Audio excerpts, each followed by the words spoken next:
Welcome to Homestead Reptown. Today we're going to be going over tigers, or tigering, in this episode of Morph History. So all these animals here are a type of tiger or tigering. So tigers themselves are a wild type trait.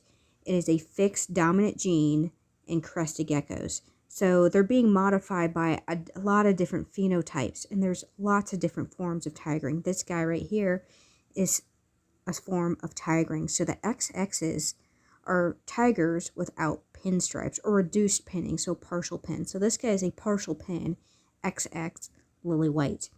So pinstripe, tigers with pinstripes. Pinstripes are fighting tigering, so they're fighting each other constantly. So tigering wants to express itself. The stripes want to go up. The pinstripe wants to push it down. So if you add pinstripe, it pushes that pinning down.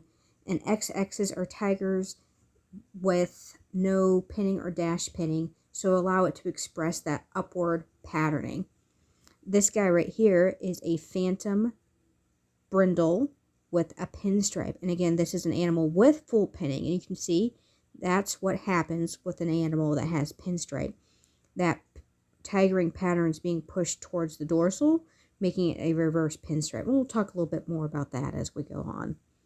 But again, this is a brindle reverse pinner, and you can see that pattern's really fighting it. This guy has multiple other genes going on, but right now we're just going to be focusing on the brindling. And a brindle is just a tiger with an abstract pattern, funky, jagged, all over the place, and no two brindles look alike. So this is another example of a brindle.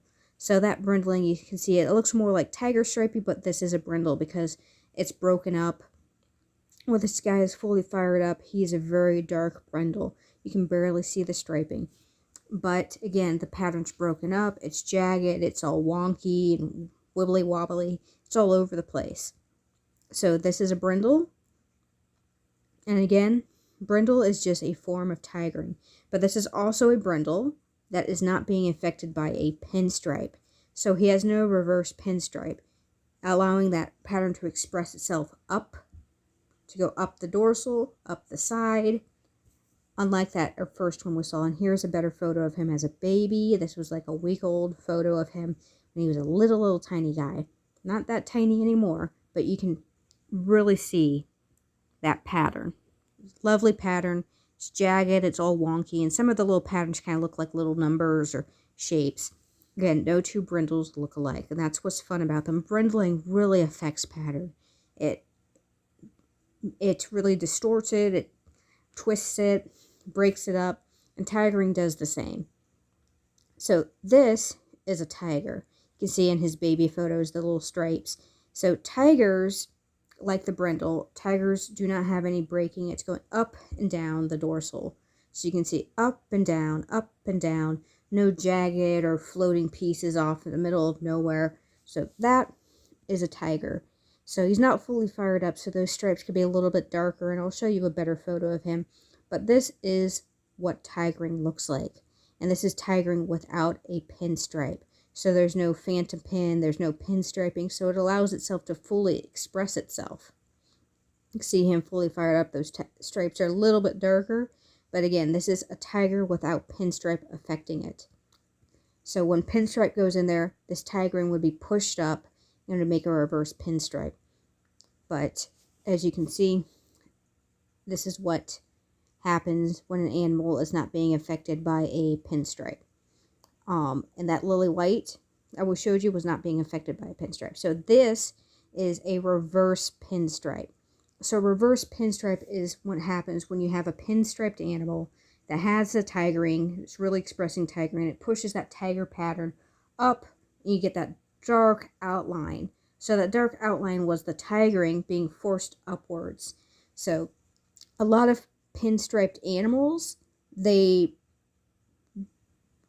don't show their tigering because it's pinned up there. So like I said again, all geckos have some form of tigering. So it can be not shown at all. It's in the pattern. You just don't see it, like that lily white. It's really fun to know that technically all your geckos are tigers. But not all. But it just expresses itself in so many different and unique ways. And the tiger itself is a really interesting morph to work with. So, and the tigers themselves, so you have regular tigers and you have bold tigers or super tigers, and that's just bolds and supers or tigers that have been more worked with to keep that striping. And this is an example of that reverse pinstripe right there. So tigers are a underrated morph. They're a lot of fun to work with, and you can get some really gorgeous looking tigers. And tigers are a completely healthy morph. I've never heard of the morph itself being having any genetic issues. It's pretty fine. I've noticed most of the more wild type morphs are pretty genetically strong. But there's not a ton of morphs that have a ton of health problems. But this morph definitely doesn't. It, again, is a wild type trait, and it's throughout the crested gecko world. Please leave a like and subscribe.